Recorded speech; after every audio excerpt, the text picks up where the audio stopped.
Life is extremely difficult, extremely difficult, extremely difficult.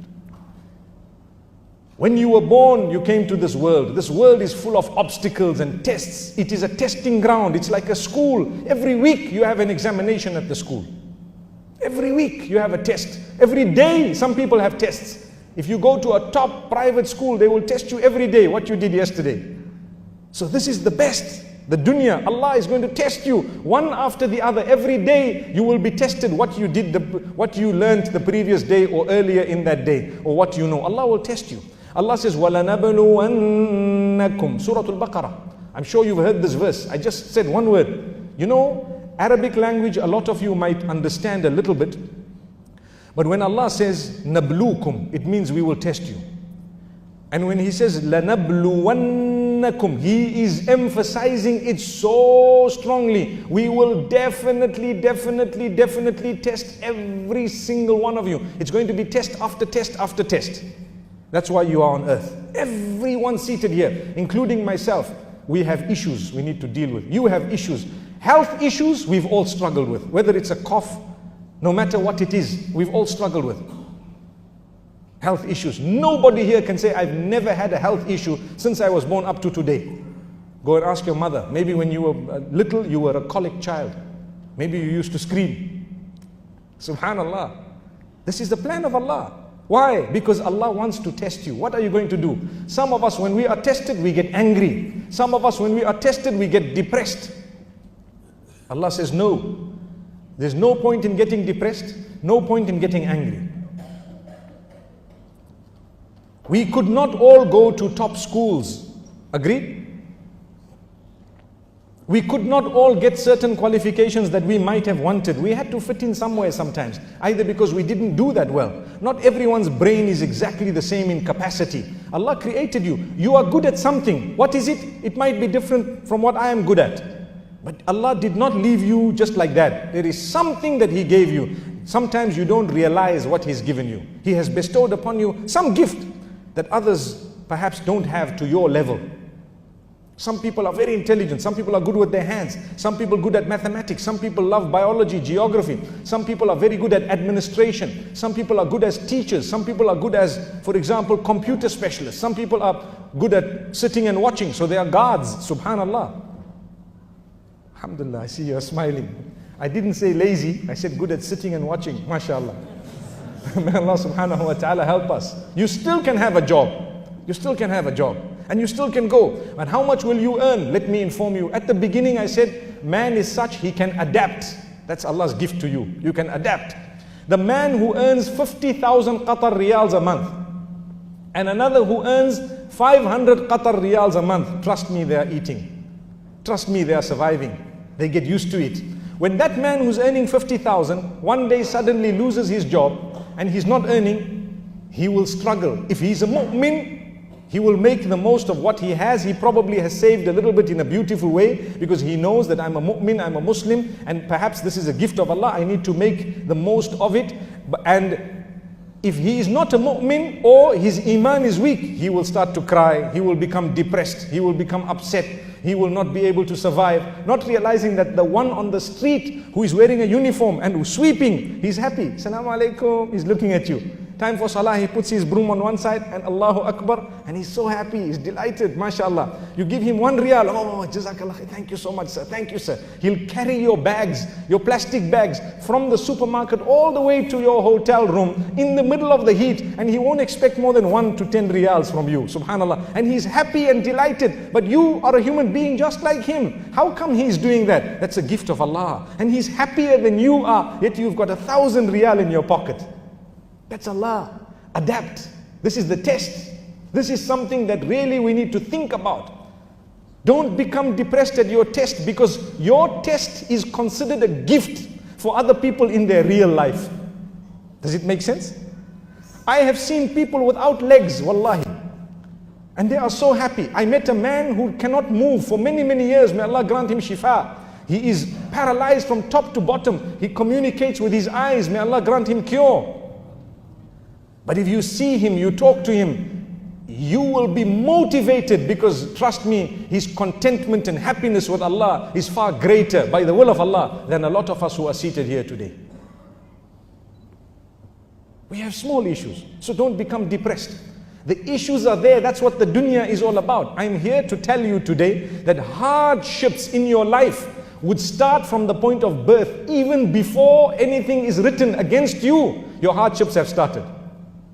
You know, Allah says your deeds are going to be written at the age of maturity. When you mature, then the pen is lifted and things are written for you or against you at that age. But your hardships, they start before that. Innocent children, sometimes you ask yourself, why is it that Allah subhanahu wa ta'ala has tested this child, the kidney failure? May Allah grant shifa to those who have kidney failure.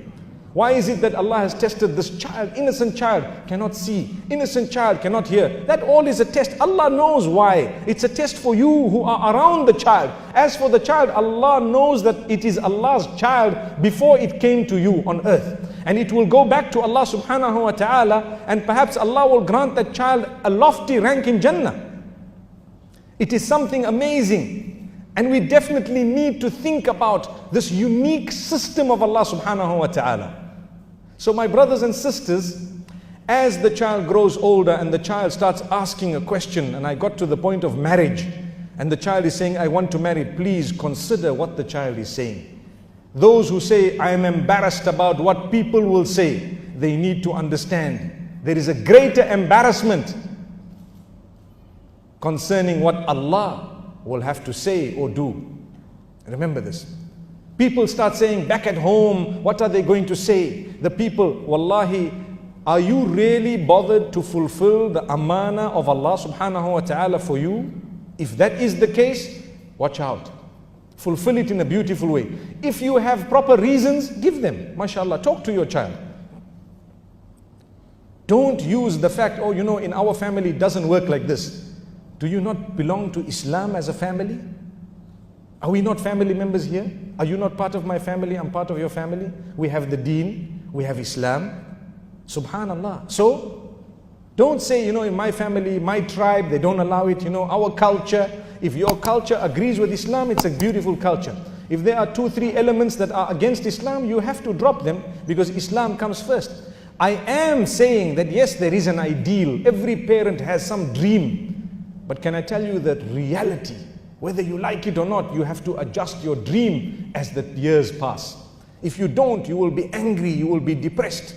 Many of us, when we were young, we had a dream. One day I will do this, one day I will do that, one day I will do this. And you had to change your dream. I'm sure you heard the story about the man who was, I said it in this masjid some time back, and I want to say it again. The man who was a porter, and he had a dream that one day I will carry the goods of someone who's wealthy, and I'll get some money and I'll do something. So what happened is, he was at the train station, and there was a man who came out of the train with some milk.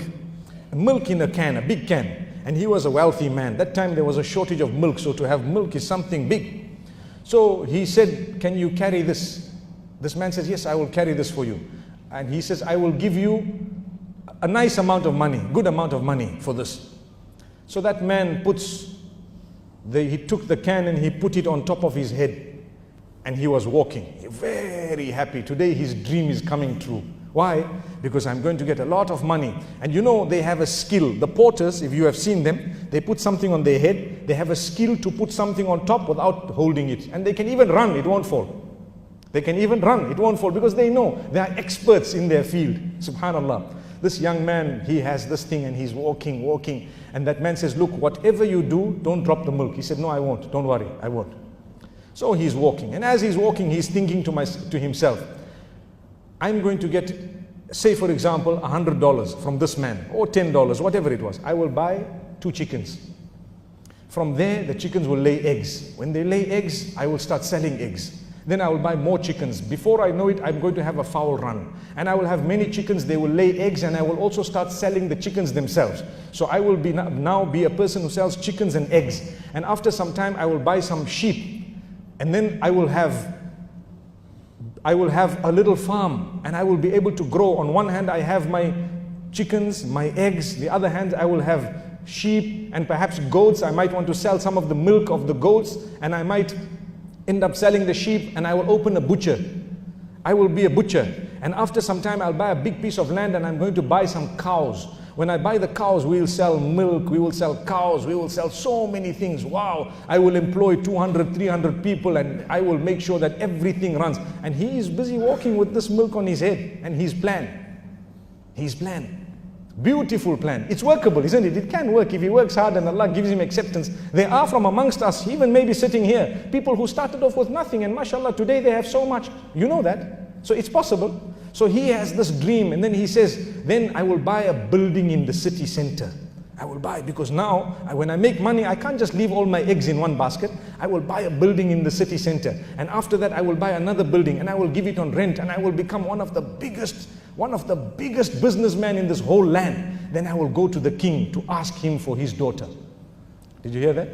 I will go to the king because now they will know me. I will be a businessman and I will be the biggest.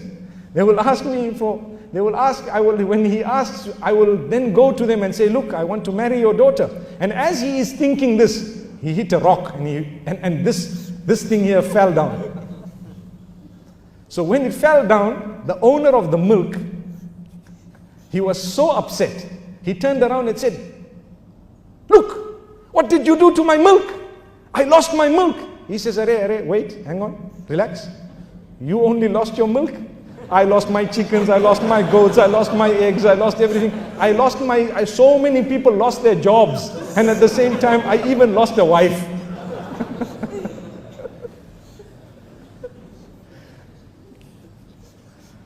The point I'm raising is you have to adjust your dreams. Because you have a dream. It's not wrong to dream. Dream, please dream. But remember, it's Allah's plan. You will have to adjust. We have idea, I have daughters.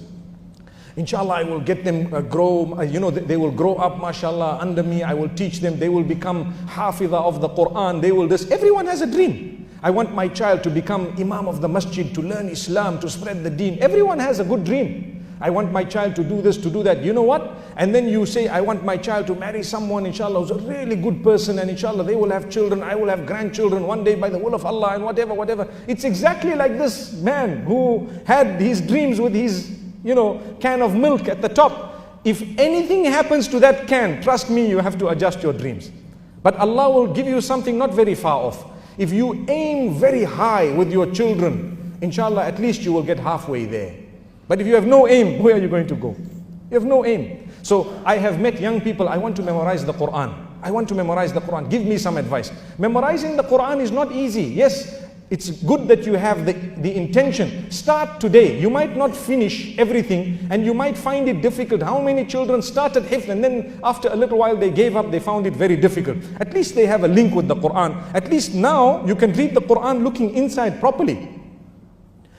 Some parents, they say, I want my child to be hafiz. They push the child, they force the child, they have a problem with the child, they start fighting with the child, and the child goes in and the child starts learning Quran and they memorize one juz and then they give up after a big fight. You don't realize that while I was trying to make my child a full hafiz, at least now they can read the Quran very beautifully looking inside. That's a bonus. That's a bonus. Have you thought of it? But if you didn't even plan that, they wouldn't even have achieved this much. So life is filled with hardship, one after the other, tests. You have to adjust your dreams. One day you will have a lot of wealth. The next day you will struggle because you will suffer a loss. You have to suffer a loss. It's Allah's promise. Because that verse that I was reading in Surah Al-Baqarah where Allah says, وَلَنَبْلُوَنَّكُمْ, you know what He speaks about in there? بِشَيْءٍ مِّنَ الْخَوْفِ, I will definitely test you. Some days you will be inflicted with fear, khawf. Fear of what? All types of fear. You are scared. Look at the people in some of the lands around us. May Allah protect our lands. May Allah grant them ease and goodness. Innocent people. They were living. They had nothing. Nothing was happening. They weren't interfering with anybody. They had to run away. Their homes were destroyed. Everything happened. They found to be refugees all across the globe. What happened to them? Take a lesson.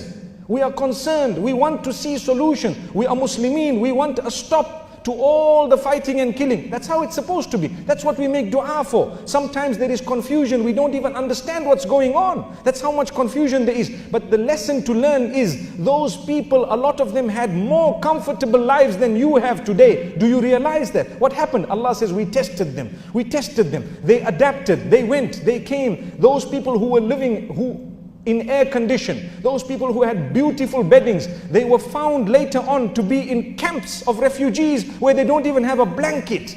But they got used to it. Allah gifted them by allowing their bodies to adjust, by allowing their system to adjust.